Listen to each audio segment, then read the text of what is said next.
Welcome to 2025. It's my corner of the internet. I'm Jacob, and I am here. I'm here to talk a little bit about goals for the coming year. So, going into a new year is great. For a lot of people, it gives them the sense of being able to start again, being able to start the new habits, whatever it is. I'm not going to go into a list. You know the things. It's New Year's Day for crying out loud. Um, what I think is fascinating, and I think is something we need to keep in mind, is it doesn't have to be an extreme change. Now, I'm not saying New Year's resolutions are bad, but it doesn't have to be this chaotic 180-degree switch from what you're doing currently. And I think that's something that a lot of people need to realize because it's the daily habits that we're creating. It takes, what is it, like a month or two to create a habit? It's creating the habits. It's not going to happen quick. And you don't need to go from sitting on the couch 24/7 to working out 24/7. You need to just create a habit. So, is that habit waking up and making your bed when you get up in the morning? Okay, great. Start the habit. Is your habit having a better devotional life? Okay, great. Work on that habit. What's your habit? And what is one thing you want one or more? I mean, you're not limited to one. What is one thing that you want to change for the next X amount of time, right? And so for me, it's January 1st. The January, my sun is too bright. It's January 1st, maybe. Yeah, there's January 1st. And, what am I going to be doing? Well, let's talk about it a little bit. So something that I have found myself to be exceptionally dependent on as of late, being a college student, is caffeine and sugar. I use caffeine to get me going in the morning. I use sugar and caffeine to energize me and allow me to skip meals so I can study more, so I can work on more labs, so I can work. And that's obviously not healthy. And I mean, I don't need a scientist to tell me that. I don't need, 37 studies to tell me why caffeine isn't healthy. I know they aren't. I mean, I've pushed myself to the limits of my ability to ingest caffeine and I've seen what it's done. But here's the thing. There are points, and I will fully be one of the people to say it, there are points where sometimes your life is so busy, you're going to need something to keep you going. I think energy drinks fill that wonderfully. And I'm not a naysayer on energy drinks. I'm not saying they're healthy. I think they're great, though. They serve their purpose. But I've been abusing that purpose. And so for January, and we'll see how long this goes, I'm going to be doing a sugar and caffeine, mainly caffeine, detox.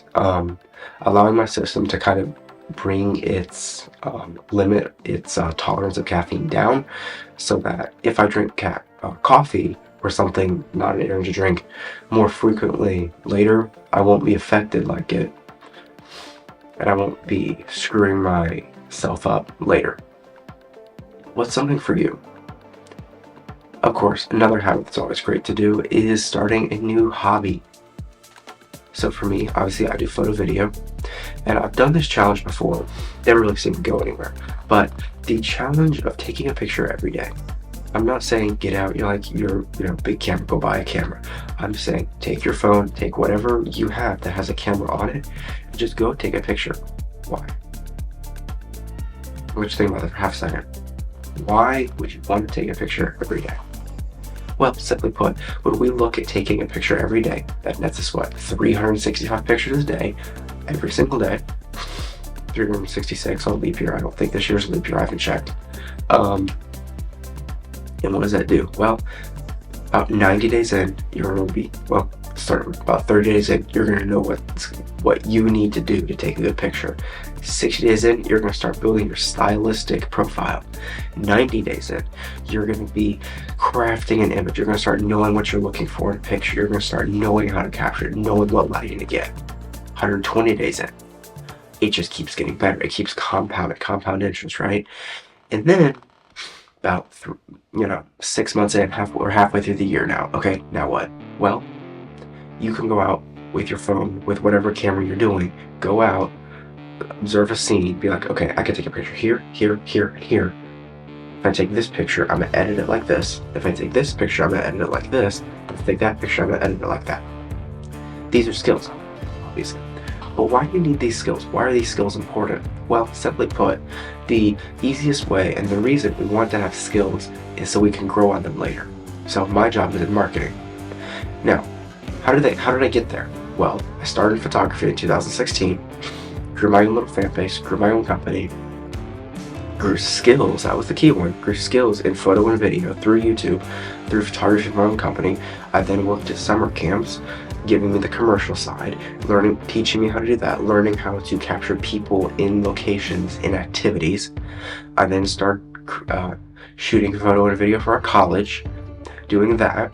Then I transferred to my current college, and then I was like, hey, you guys need this. I can provide this if you'll pay me. And they said, hey, great, let's do it for volunteer for a little bit, and then we'll get you on the books eventually. I did it for around a year volunteer, and now I'm on the books and it's my job.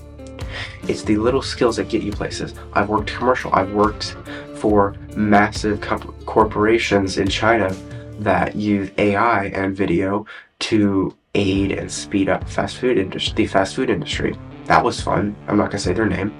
I've worked with smartphone companies on a couple small projects, just getting them with their design team and helping them grow and helping them see different angles on things. That's fun. Car companies looking at designs, looking how light reflects off things. That comes from photography, helping them see how lines in the rear bumpers of cars can help. I helped with that company a little bit. It's all these things, all these skills that all merge into one thing eventually. I'm not saying if you go and take a picture today, you're going to be Ansel Adams, you're going to be Peter McKinnon, you're not going to be Matty Hapoya in, 4 years or whatever. But it's these skills that can come and can grow and can take us to the next stage in something else. So, what skill are you going to grow this year?